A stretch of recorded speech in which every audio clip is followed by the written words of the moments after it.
Hey everyone, it's Chelsea Medlock with Savannah Wren Studio, and today is our free workshop for Red Moon Women's Circle. And our topic today is ways to honor your cycles, not just say menstruation or your sleep cycle, but exploring the different options and different types of cycles and patterns that regularly influence your life and your emotions and your thoughts and your behaviors over the long term. Now, cycles are everywhere in nature, and much of our existence is dictated by specific cycles, not only within our own bodies, but also in the nature around us and how we engage with our surroundings and with other people. The easiest cycles that we can view on a pretty regular basis without too much insight or mindfulness would be things such as, the sun cycle and how the day is going, the cycle of the sun going across the sky, the moon phases, the cycle of the seasons, depending on where you are and what type of seasons you traditionally have in your region.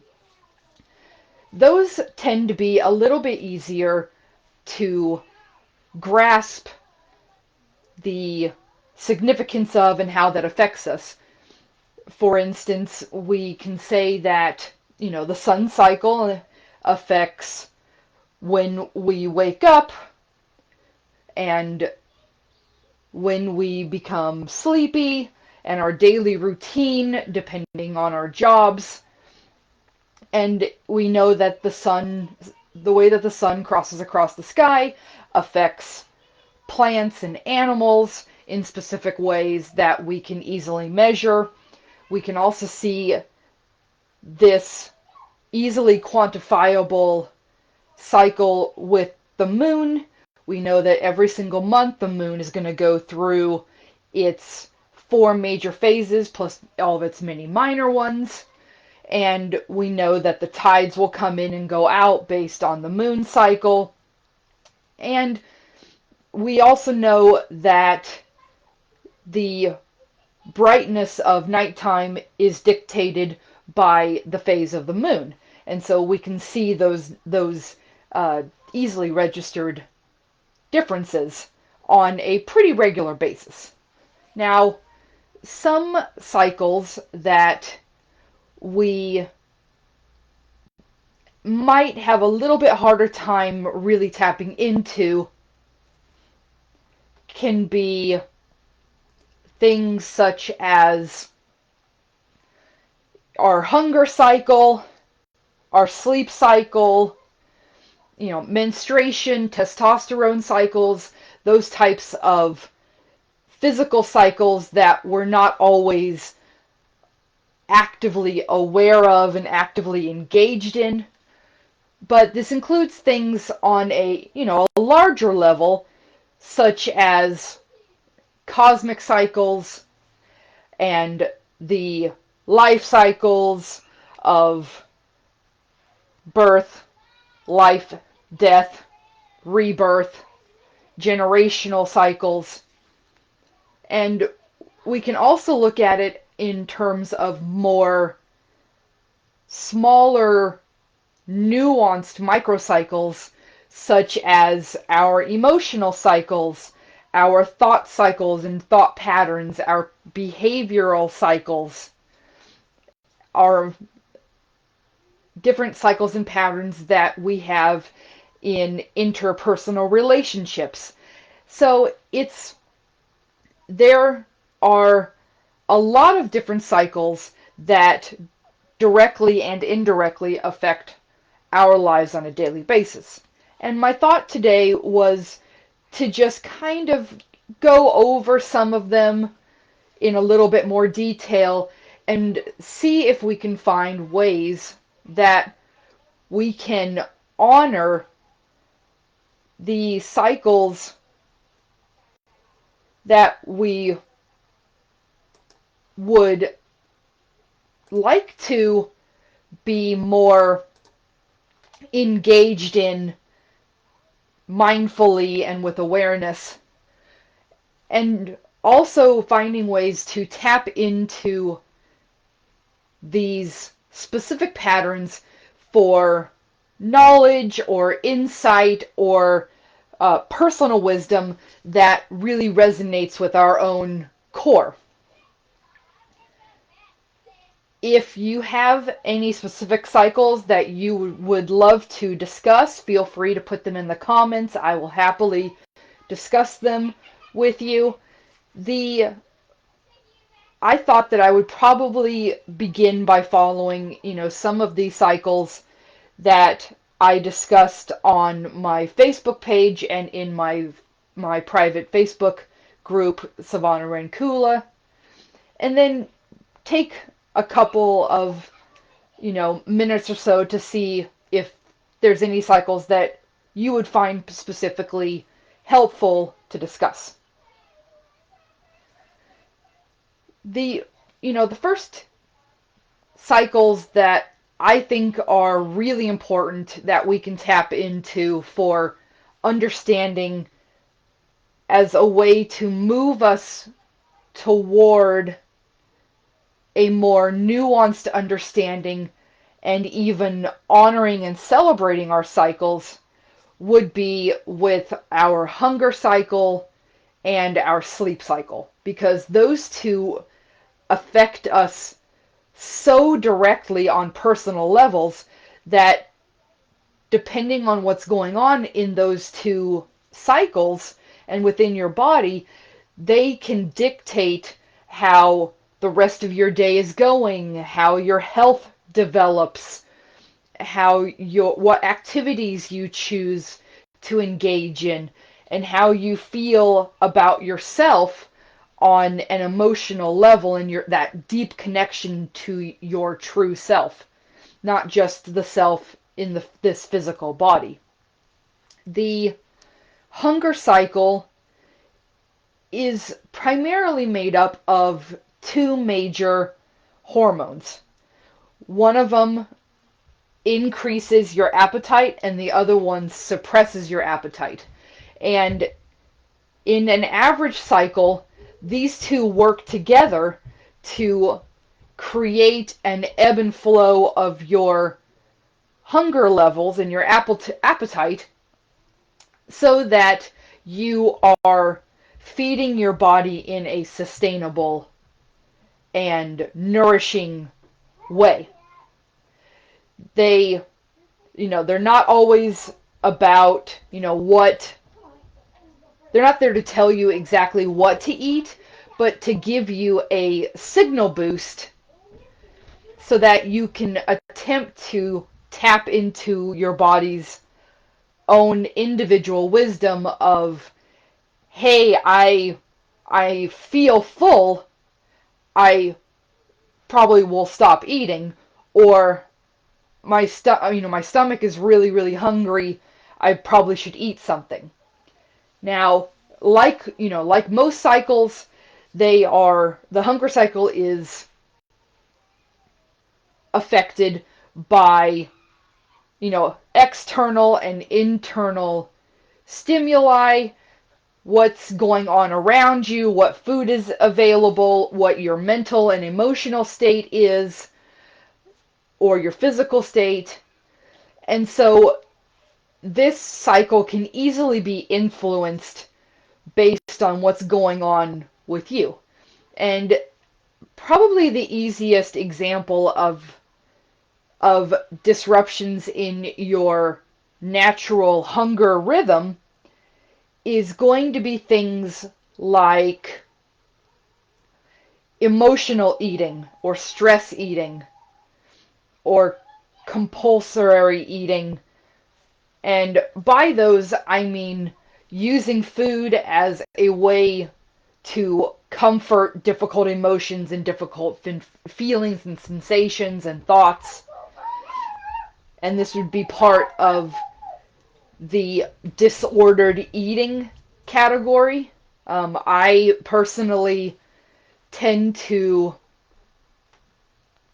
really struggle in this area in particular because my emotions are directly tied to food and to the types of food that I crave based on my moods. And so it is really important to be able to sit with one yourself and be able to feel what your body is telling you and being mindful of what state your mental health is in as well as your physical health. And this is where things like mindful eating practices or awareness eating, intuitive eating, whichever of those terms you want to apply, that's where this intuitive eating can be really helpful. Because the whole point of intuitive eating is that you're listening to your body and saying, am I hungry right now? Am I hungry for food? Or am I hungry for something else? Am I hungry because I'm bored? Am I hungry because I am emotional? Am I hungry because someone left cookies out on the counter and you found them? And so now you are craving cookies. And then once you have, actually tapped in and listened to your body in a meaningful, sustained way, you can then start listening to what your body would like you to feed it. You know, sometimes we get little mental and emotional jabs where we think subconsciously or even consciously, hey, I'm really wanting some vegetables right now, or I'm really wanting red meat or a piece of fruit. And you can guide yourself through these eating patterns by listening to your body's innate wisdom. Now, if you have negative associations with food, possibly because of diet culture, then that can make mindful eating and intuitive eating more of a struggle. I myself, there's so many times that I thought that I have to be on a diet, I have to restrict my food, I have to cut this out, I have to cut that out, I can't eat this, I have to eat and cook everything this way or that way. And so putting limitations on you can cause your body to then feel deprived, and you will go back to that negative cycle and loop of maybe binging or sugar uh, binging or buying takeout food when you know you have food in the fridge that you could just cook. And so it's when it comes to working with your natural hunger system and your body's natural patterns around food, mindfulness and awareness about what's going on with you and around the situation is really paramount.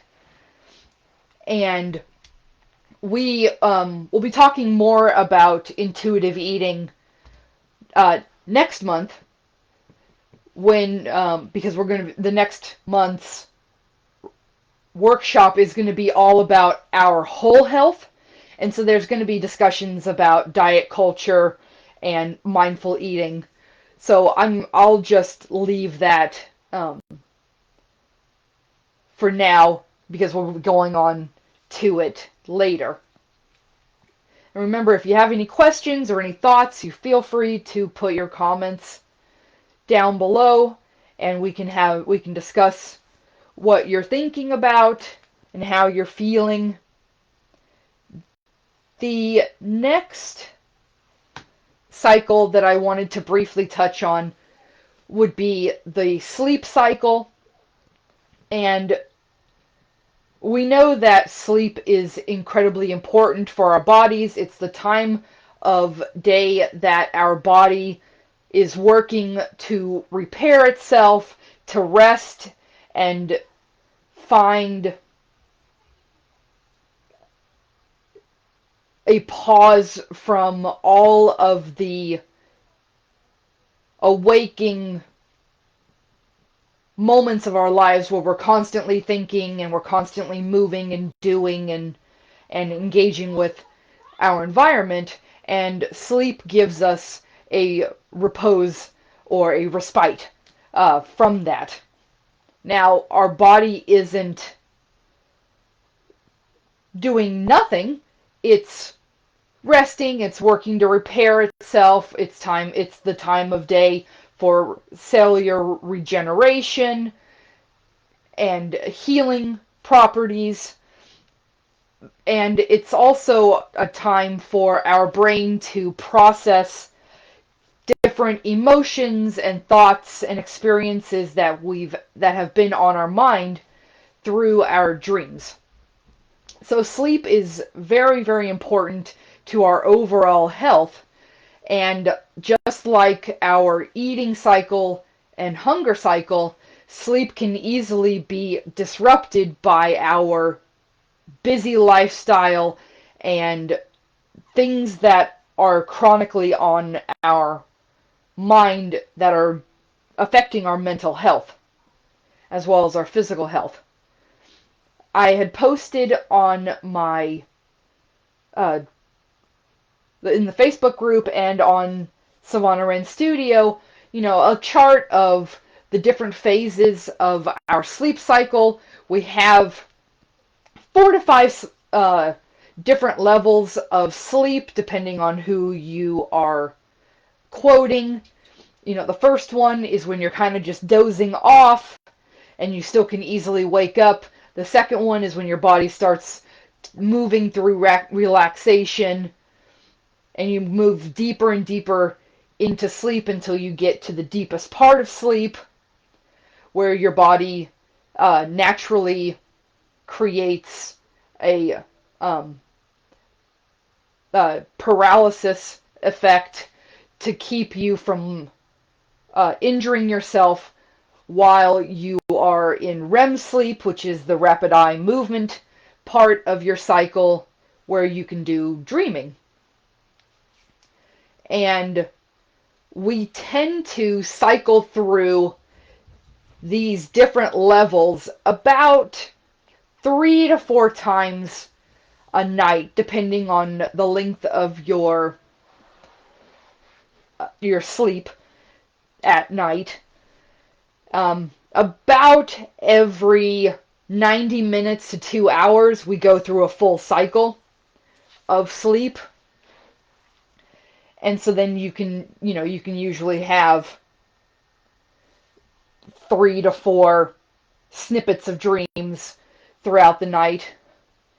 And it's during the dreams that you're working through what's been on your mind, and your brain is kind of teasing out different archetypal themes and puzzles and problems that have been weighing on you for the day or longer.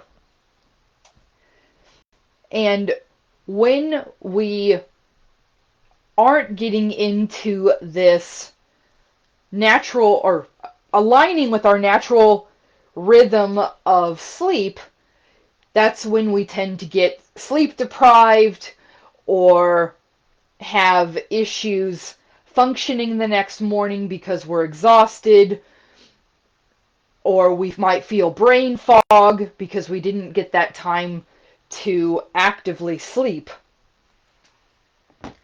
And some of the ways that our sleep can easily be disrupted, it includes, the blue light on your phone. So if you're watching YouTube or watching a movie or scrolling through Facebook right before bed, the blue light from your phone can easily disrupt your sleep cycle. If you have bluish lights in your room, that can disrupt your sleep cycle. Eating too late, having alcohol at night can easily disrupt your natural sleep cycle and the quality of your sleep. So you can see where there is a lot of different activities that can disrupt your sleep cycle. Now, what would we say can help us? What are some ways to help our sleep cycle become more in line with what our body needs? If we can call this mindful sleeping or intuitive sleeping, just as we had with eating.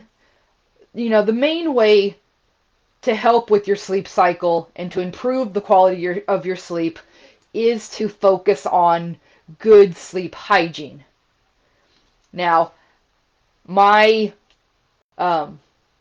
my counselors and my teachers and my mentors are great advocates of good sleep hygiene, and for a long time I really didn't know what the heck that meant, but it really comes down to creating a good sleep routine for you that focuses on some of the major struggles that you have around getting to bed when you would like to and getting the quality of sleep that you would like to. This could include things such as saying that you're not going to eat late night snacks, or you're not going to have a nightcap, or just drinking too much water before bed, turning off your phone at least an hour before bedtime, or making sure that you sleep in a dark room with dark out curtains and that allows for the reduction of blue light. For the most part, the only light that's really in my bedroom is my sunrise alarm clock, and it is a reddish color, so I don't get the active blue light. I tend to put my phone in front of my clock. That way I can't easily reach it, and so I'm not tempted as much to surf my phone in the middle of the night or surf it right before bed.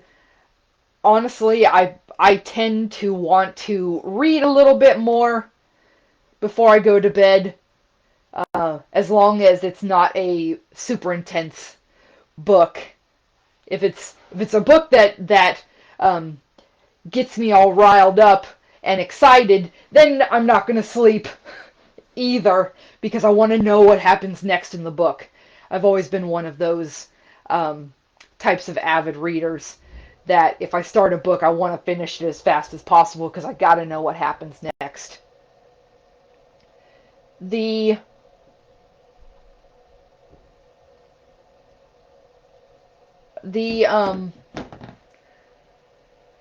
other thing that we tend to not, think about is how our surroundings affect our sleep. This includes, the temperature of your room, the firmness or softness of your bed, the type of pillow that you're sleeping with, the position that you're sleeping in. All of those take into effect what kind of quality of sleep that you get. For instance, I tend to be a side sleeper, and that's not always good and gentle on my neck and my shoulders and my lower back, and so I have to sleep with multiple pillows under my stomach and between my knees as a way to help alleviate the type of pain that I feel when I sleep on my side, because I can't really control that, but I can modify and add things to my bed to help me get better sleep. And the for the most part, your bedtime routine and your sleep hygiene, that's going to be highly personalized. And so, just thinking about some of the options to help you get better sleep or longer sleep, depending on what's going on, find what works for you and give it a try. I have ADHD, and so my brain doesn't like getting ready for bed. It sees me laying down as this is the moment that I'm going to flood Chelsea with a million different things because she's trying to relax, and so I'm going to try my hardest to get a whole bunch of things worked out before she goes to sleep. And so that is where part of my nighttime routine is gentle meditation, where I do some breathing exercises while I'm laying down, working on trying to release tension and stress from my body, doing a body scan meditation as I do it, as a way to try to quiet my mind. And if my mind is still not wanting to be quiet so I can go to bed, then I will write down the thoughts so that then I can come back to them and tell my body, hey, I wrote it down. You don't need to worry about it. Let's move on and try to get some sleep. And that tends to work the best for me. And if that works best for you, or you think it does, give it a try. Otherwise, feel free to, comment or do your own research about the concept of sleep hygiene. I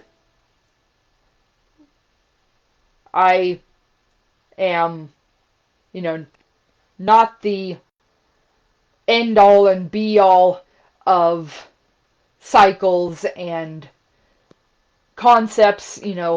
Always do your own research and experiment to see what really works for you.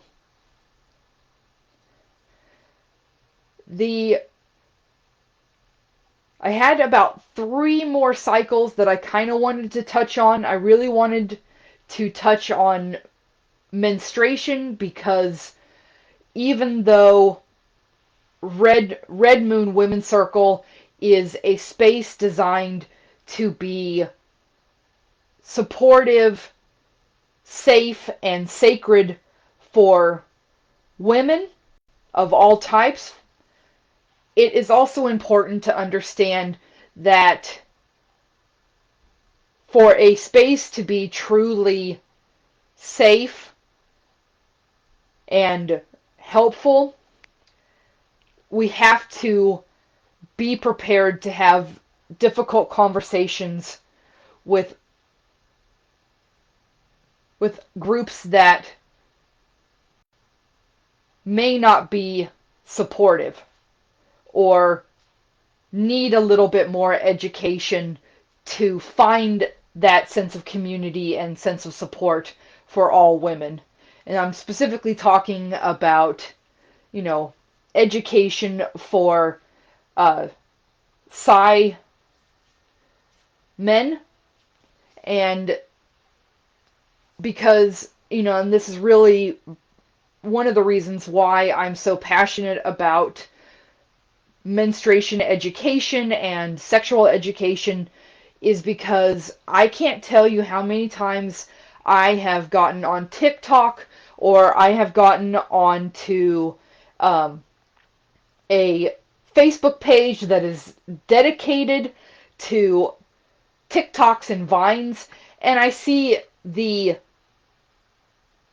absolute misinformation that is being discussed by cisgender men when they're engaging with their girlfriends or their wives about not only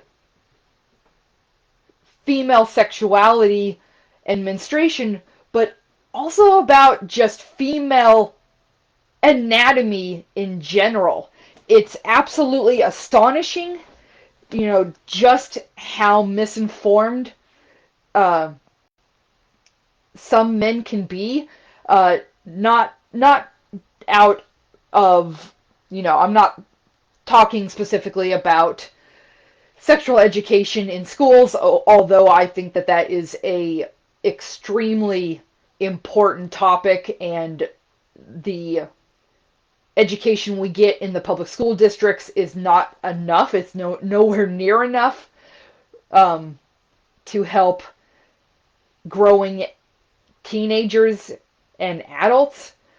But I'm talking about almost like this willful ignorance whereby some cisgendered men just don't want to know, don't want to discuss female health.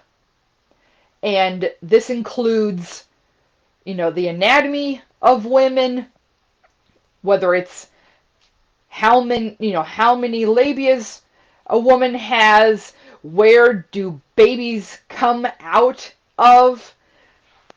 I remember watching a TikTok where a teenage boy, I'm saying like late teens, like 18 or 19, thought that babies came out of anuses and that women menstruated through either their urethras or through their anuses. And I could not believe that. And so I want to talk a moment about menstruation because it is a topic that I am, one, very passionate about, and two, I think that it is important to have an open dialogue with everyone because at least half or more of the population are menstruating persons, or have been menstruating persons, or know someone that is a menstruating person. And this is one of the most incredibly beautiful and important cycles in a person's life, and we don't talk about it because it's icky and it's gross, blah blah blah. And we gotta flip that script around menstruation. So the way that menstruation works is that there is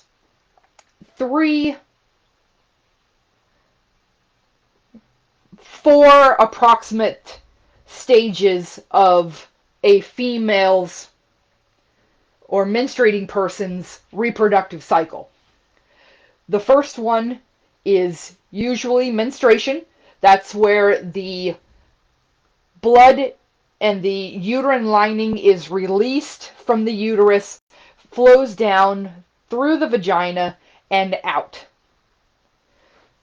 This is the cycle is determined by a number of sexual hormones, including estrogen and progesterone, and a little bit of testosterone. And once you have gone through the menstruation portion, then the hormones kick in to start slowly rebuilding the uterine lining, getting ready for ovulation. And so you've sloughed off, and then you start growing it again more and more until it hits its peak. The fallopian tubes ovulate an egg, and then you either have implantation into the uterus and a fetus begins to start growing, or the egg is passed and you move toward menstruation with the releasing of that uterine lining. The way that I have been taught in recent years, and I think it's one of the best ways to explain menstruation, is that it's very similar to the moon cycle. So the new moon is associated with menstruation because you have released all that old energy, all the things that you don't no longer need. And after the new moon, which is the dark moon, so you can't see the moon as easily, we start slowly seeing the moon's crescent peeking out over the sky until we get to the full moon, where the moon is bright and brilliant and completely full, and that is associated with ovulation. I mean, one, you could say the moon's looks kind of like an egg, but it's also this idea of fruition and completion, that you've built up all that energy to the full moon, and then after the full moon, you are either the phase starts becoming smaller and smaller of a crescent until you get back down to the new moon, and that is a symbol of the releasing of energy, what doesn't serve you, and in this case, in menstruation, that uterine lining that no longer serves you as you move into menstruation. And so the menstruation cycle has been tied to the lunar cycle for thousands of years, mainly because the menstruation cycle can last anywhere from, on average, 25 to 31 days, and the moon phase is approximately 29 days every cycle. And so they're kind of synced up in a physical way, where you are experiencing ovulation and menstruation around the same time every month, depending on what your physical health is at that moment. And in my Facebook group and on Savannah Rain Studio, I talked a little bit about the concept of white moon versus red moon menstruation. White moon menstruation is this category where your menstruation cycles follow the natural development of the moon from new moon to full moon and back, with you having menstruation on the new moon, whereas the full moon, you are having your menstruation, on the red moon, you're having your menstruation at the peak of the moon's energy, and you're ovulating or not around the new moon. And so they're reversed, and there is different energetic significances and correspondence to these two different phases. And I would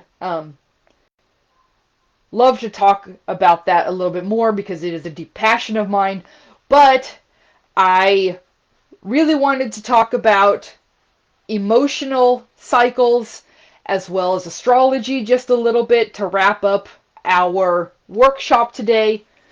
So, if you would like to talk more about menstruation, white moon versus red moon, then, we can always take this into the chat, and I'm happy to continue that conversation after our workshop.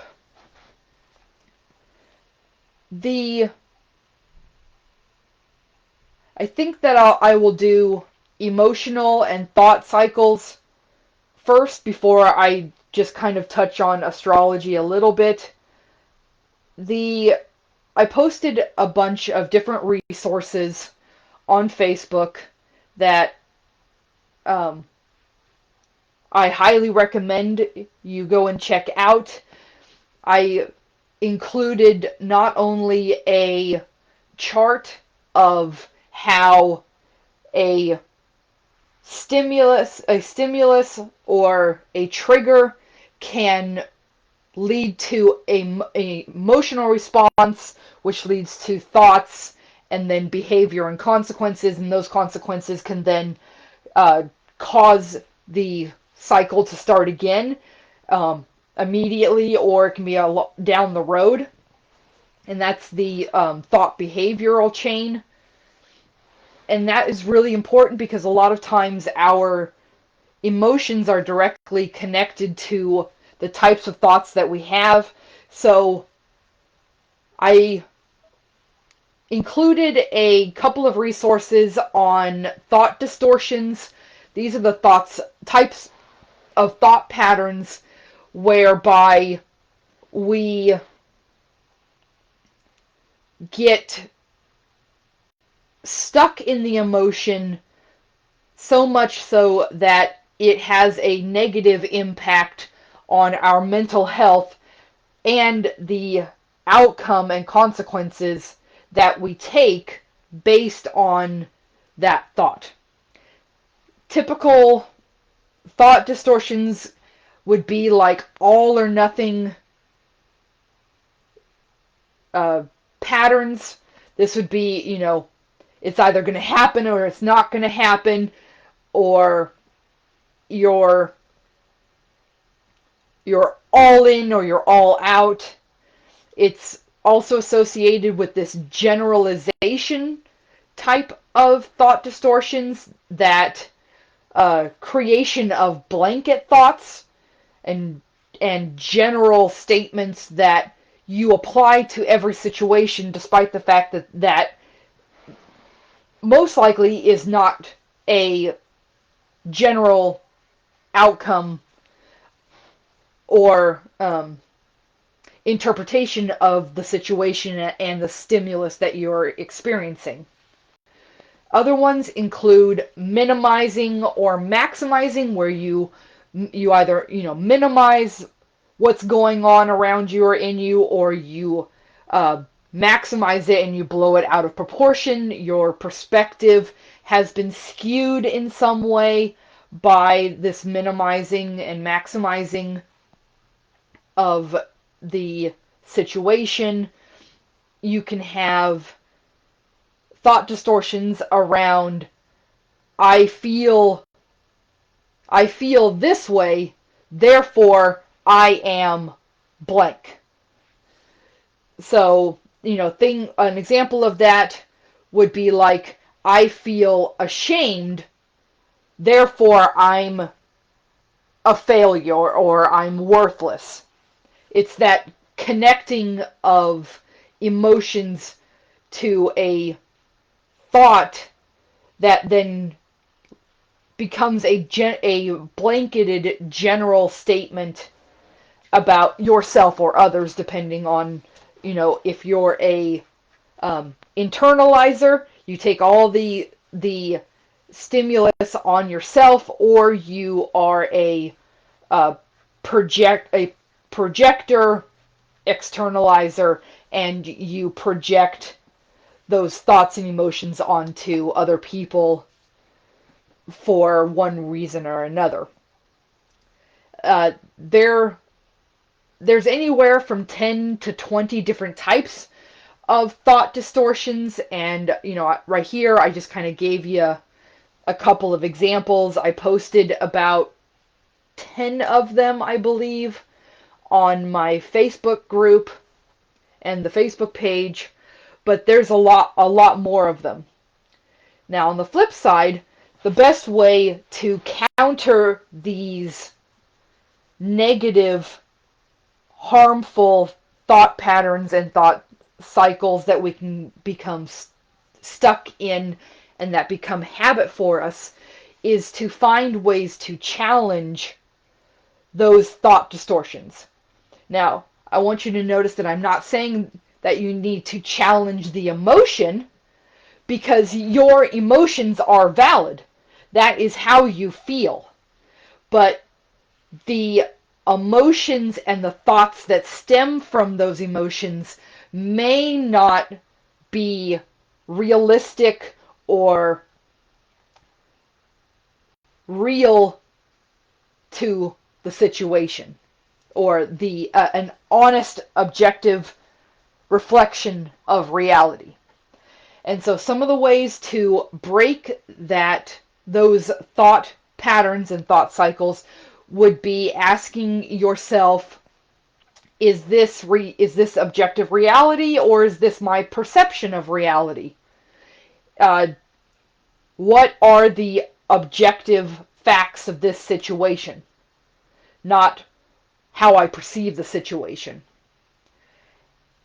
Can I trust the source that I'm getting my information from? If someone's telling me about the situation, can I trust the person that is telling me the gossip or the information? Or if,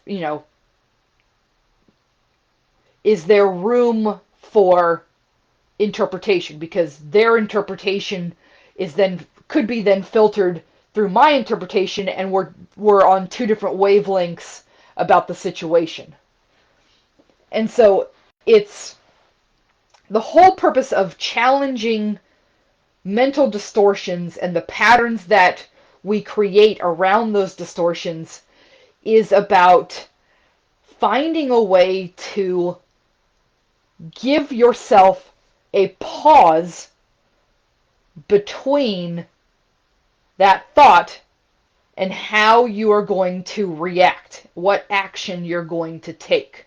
If you can disrupt this small area between the thought and the action, then you can bring in mindfulness and awareness into the situation enough to think about what could be the possible outcomes and consequences of you reacting one way or another. And you can also look and ask yourself, am I falling into a pattern that I have? So for instance, one of my core negative beliefs that I struggle with constantly is that I feel like I'm never enough. What I do is never enough, what I make is never enough, my projects are never enough, and therefore I'm not worthy of love, attention, friendships,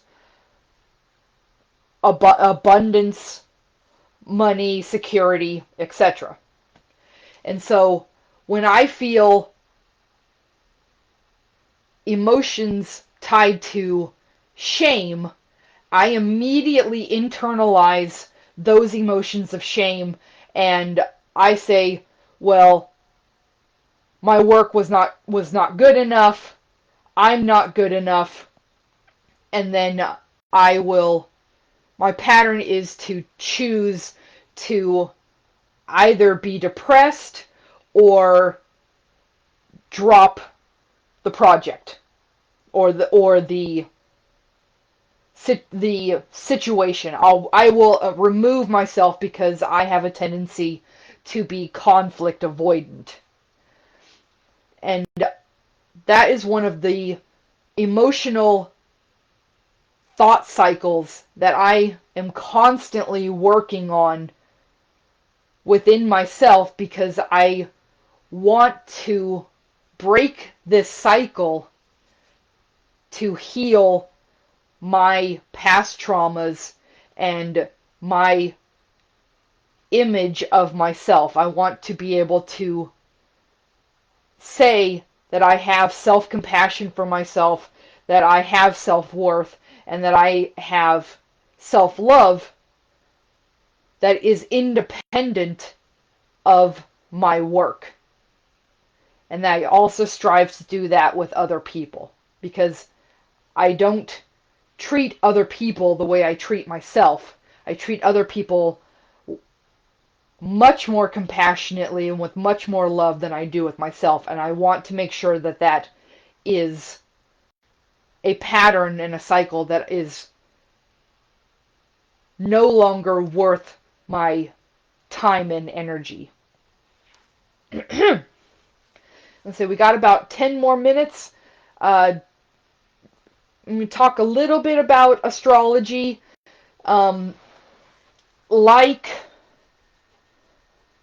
menstruation, astrology is a huge, important, and influential passion in my life. I remember being a little kid in grade school and buying my first astrology book at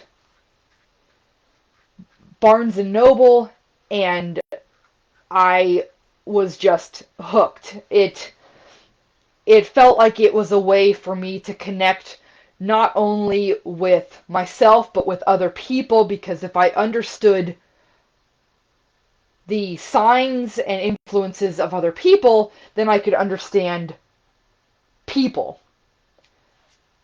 And I still have that urge a little bit that I really want to understand people on the deepest level possible. But I also find that astrology helps me understand myself much more deeply than I can ever hope to understand other people. And so I love astrology for what the connection that it brings between my conscious self and my true self. Now, astrology, Western astrology, in particular, is about the placement of the planets and other celestial bodies around the galaxy and how their energetic influences affect us here on Earth. You know, the major ones that most astrologers talk about are going to be the position of the sun, the moon, of sunrise, Mercury, Venus, Mars, Jupiter, Saturn, Uranus, Neptune, and Pluto. And then you can get in a little more information and a little bit deeper into astrology by going into different asteroids and other points of influence in your life, such as Black Moon Lilith or White Moon Selena, Point of Fortune, and the whole purpose of astrology is about you and your connection to the wider cosmos. I do want to say that when it comes to astrology, I'm not advocating daily horoscopes. I don't do daily horoscopes. What I believe in and what I focus on are the larger cosmic trends and larger energy patterns and signatures that are affecting us on larger scales, whether it be what phase and sign the moon is, how does that affect my thoughts, behavior, and moods, or the influence of the sun on my passions and the things that I like to learn about. Each one of the celestial bodies has a different energetic signature, and it has a different correspondence, And a lot of them are based on um, Greek and Roman terms or deities for the most part. A couple times we get different ones kind of floating in. Uh, for instance, the asteroid of Sedna is named after the Inuit goddess Sedna, and so that's not completely tied to the Greco-Roman influences, but it really depends on which planets we're talking about and which asteroids and things like that. Now, Vedic astrology and Chinese astrology are two more types of astrology that are out there and available for anyone to learn. I do not uh, know too much about them because that is not, just hasn't been a huge passion of mine for the most part. I'm mostly trained in Western astrology, that Greco-Roman tradition, and Near East tradition in the Middle East. And so I tend to look at the influences from that perspective, although I have started training with Celtic astrology and Norse astrology. And I'm always happy and willing to discuss astrology. It's one of my favorite topics, along with chakras, if you haven't noticed. But basically, when it comes to the idea of astrology and our concept of cycles and honoring cycles, because we're focused on the planets travel in a specific orbit around the sun. And so they are moving around the galaxy in a specific way, in a specific pattern that causes specific energies with regards to the constellations that they're moving through. A moon in Aquarius has very different energy than a moon in Virgo, because one is an air sign, a fixed air sign, and the other one is a mutable earth sign. And so they have different energy correspondence. The same thing would be that there is a different type of Aries Pluto versus a Scorpio Pluto, because one is a fire sign in Pluto and the other one is a water sign in Pluto, and they have different correspondence. And we see that there is a cyclical cycle to how these different signs express themselves in coordination with the different planets and what the planets are doing. And we can chart that, every so many years, every 28 or so years, Saturn has gone through all 12 of the zodiac signs, and we call that a Saturn return, and it's a significant event because it then sets off another cycle of Saturn traveling through your life.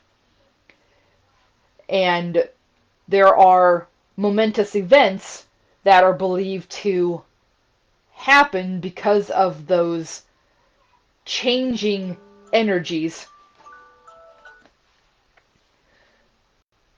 So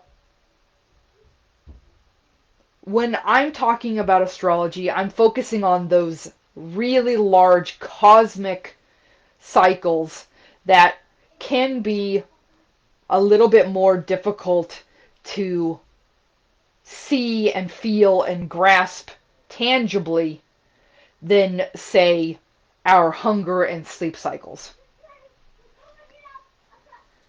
So we are about out of time, and I wanted to open up in any kind of discussion that that you would like to have, any questions that you might have, any specific cycles that I didn't cover that you'd like to know a little bit more. Feel free to comment in the comment section. I would love to hear from you and see and hear your thoughts, and connect with you in a variety of ways.